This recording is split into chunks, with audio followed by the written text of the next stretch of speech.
Hello students, YouTube के channel management with DP Singh में आप सभी का स्वागत है। आज अपने कंपनी लॉ में शेयर कैपिटल या अंश पूंजी पर चर्चा करते हैं, इसे समझने का प्रयास करते हैं। देखिए, शेयर कैपिटल किसी भी कंपनी के पंजीयन की कोई शर्त नहीं होती, किंतु व्यावसायिक उद्देश्यों के लिए बनाई जाने वाली कंपनियों के लिए अंश पूंजी बहुत महत्वपूर्ण स्थान रखती है। बिना पूंजी के किसी कंपनी के संचालन की कल्पना करना भी असंभव है। वस्तुतः कंपनी अधिनियम के अधीन किसी भी कंपनी को अंश पूंजी वाली कंपनी या बिना अंश पूंजी वाली कंपनी के रूप में पंजीकृत कराया जा सकता है।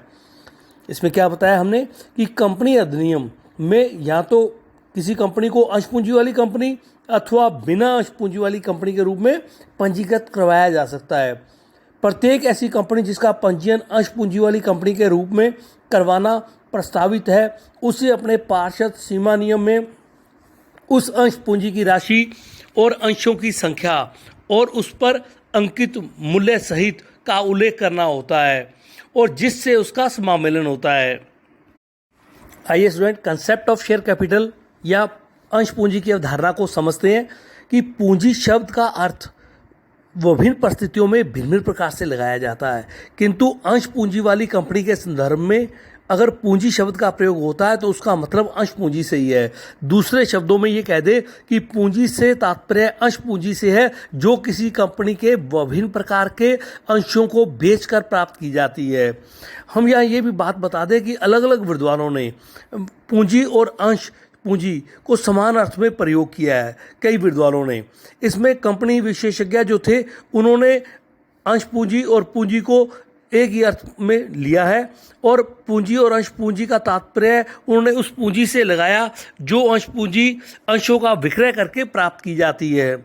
लेकिन यहाँ ये भी समझना होगा कि यदि कोई धर्मार्थ कंपनी अपने सदस्यों से चंदा वसूल करती है और उसकी रसीद देती है या उसका अंश देती है या उसका अपने प्रमाण पत्र देती है, कोई उसका सबूत देती है, तो उसे अंश पूंजी नहीं कहा जा सकता, क्योंकि वो अंशों का विक्रय करके प्राप्त नहीं किया गया।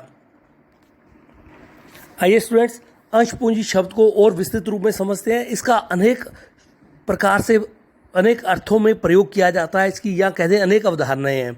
जैसे पहला आ जाता है इसमें अधिकृत या पंजीकृत अथवा अंकित पूंजी, ऑथराइज्ड और रजिस्टर्ड और अपने कह दे नॉमिनल कैपिटल। अधिकृत या प्राधिकृत पूंजी से तात्पर्य ऐसी पूंजी से है जिसे कंपनी के पार्षद सीमा नियम द्वारा कंपनी की अंश पूंजी की अधिकतम राशि के रूप में अधिकृत किया गया है अंडर सेक्शन 2 सब सेक्शन 8 के अनुसार। इस प्रकार हम ये कहें कि अधिकृत अंश पूंजी या अधिकृत पूंजी वह अंश पूंजी है जिसकी सीमा के भीतर कोई कंपनी अपने अंश निर्गमित करती है और यद्यपि कोई भी कंपनी पार्षद सीमा नियमों में परिवर्तन करके अपनी अधिकृत पूंजी में वृद्धि भी कर सकती है। या तो पहले पार्षद जो सीमा नियम है उसमें बताया गया है पूंजी की सीमा, और चाहे तो उसमें परिवर्तन करके उसको बढ़ा सकती है। स्टूडेंट, दूसरा आता है इशूड कैपिटल, निर्गमित पूंजी। निर्गमित पूंजी से तात्पर्य उस पूंजी से है जिसे कंपनी समय समय पर अभिदान हेतु निर्गमित करती है अंडर सेक्शन 2 सब सेक्शन 50। दूसरे शब्दों में ये कह दे कि अधिकृत पूंजी का वह भाग या हिस्सा है जो समय समय पर अभिधान सब्सक्राइब हेतु प्रस्तावित किया जाता है और इसमें नगद के बदले अथवा नगद के अतिरिक्त किसी भी अन्य प्रतिफल के बदले निर्गमित पूंजी सम्मिलित रहती है। स्टूडेंट, नेक्स्ट आता है अभिदत्त पूंजी या सब्सक्राइब्ड कैपिटल। अभिदत्त पूंजी कंपनी की अधिकृत पूंजी का वह भाग है जिसके लिए किसी भी समय विशेष पर कंपनी के सदस्यों द्वारा अभिदान कर दिया गया, सब्सक्राइब कर दिया गया। धारा 2 अंडर सेक्शन 86। यह पंजीकृत पूंजी के बराबर भी हो सकती है यदि कंपनी के सदस्यों ने कंपनी के संपूर्ण पूंजी के लिए अभिदान कर दिया हो तथा कंपनी द्वारा उन्हें आवंटित कर दी गई हो, किंतु यह पूंजी कभी भी निर्गमित और अधिकृत पूंजी से अधिक नहीं हो सकती। स्टूडेंट, नेक्स्ट आता है कॉल्ड अप कैपिटल या याचित अथवा आहूत पूंजी। याचित या आहूत पूंजी से तात्पर्य पूंजी के उस भाग से है जिसे चुकाने या संदाय करने हेतु मांग लिया गया है। यह अभिदत्त पूंजी का वह भाग है जो आवंटित शेयरों पर भुगतान हेतु मांग लिया गया है। स्टूडेंट, नेक्स्ट आता है पेड अप कैपिटल या कहते हैं प्रदत्त पूंजी। प्रदत्त पूंजी से हमारा आशय ऐसी अंश पूंजी से है जिसमें कुल धनराशि से है जिसे प्रदत्त राशि के रूप में जमा करा दिया गया है। यह निर्गमित अंशों के संबंध में प्राप्त की गई राशि के बराबर होती है। इसमें कंपनी के अंशों के संबंध में प्रदत्त राशि के रूप में जमा कराएगी कोई भी राशि सम्मिलित है, किंतु इसमें कंपनी के अंशों के संबंध में प्राप्त कोई भी अन्य राशि सम्मिलित नहीं है, चाहे वो किसी भी नाम से संबोधित किया जाए। नेक्स्ट आता है अनकॉल्ड कैपिटल, अयाचित पूंजी।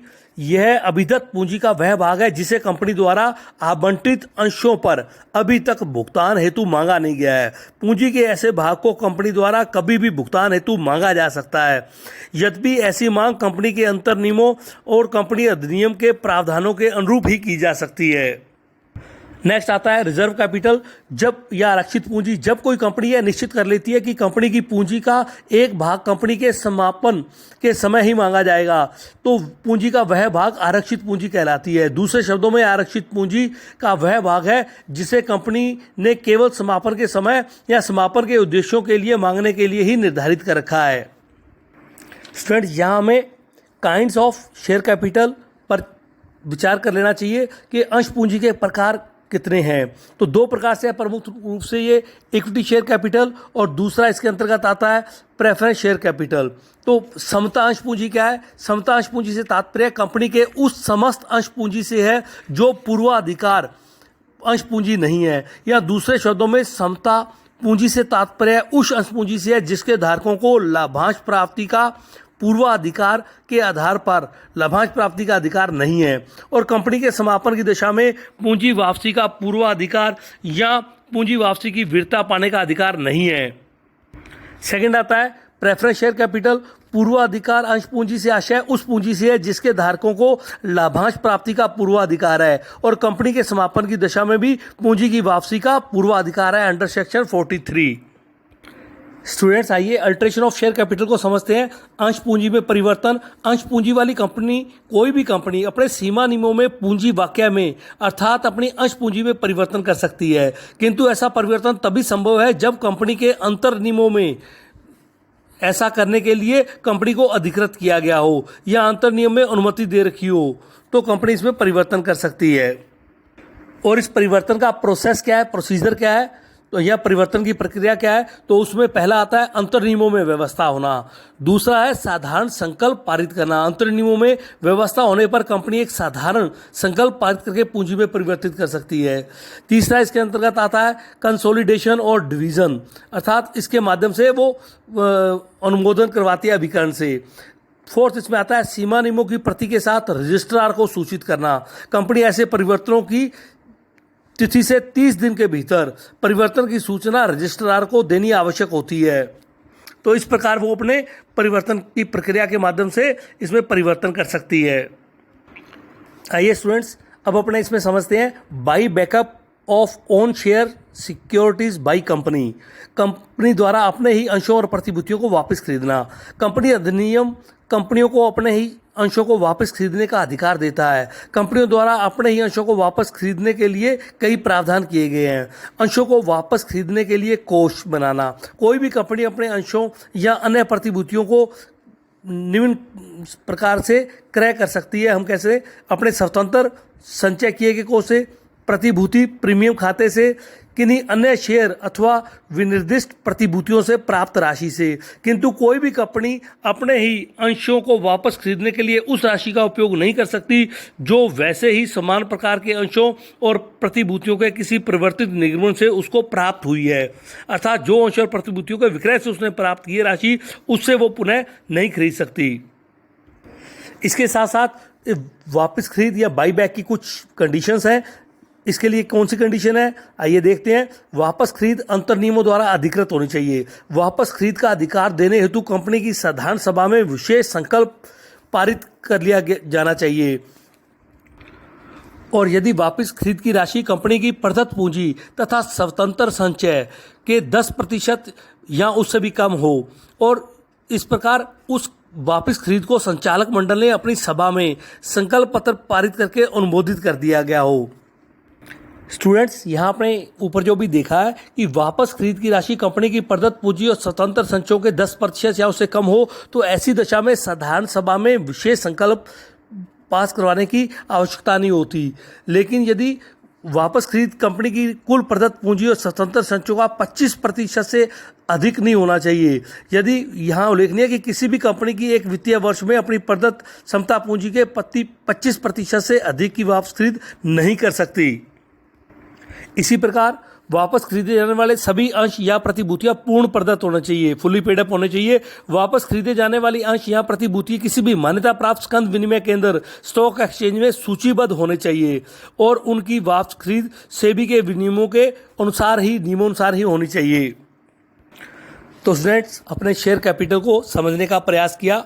धन्यवाद।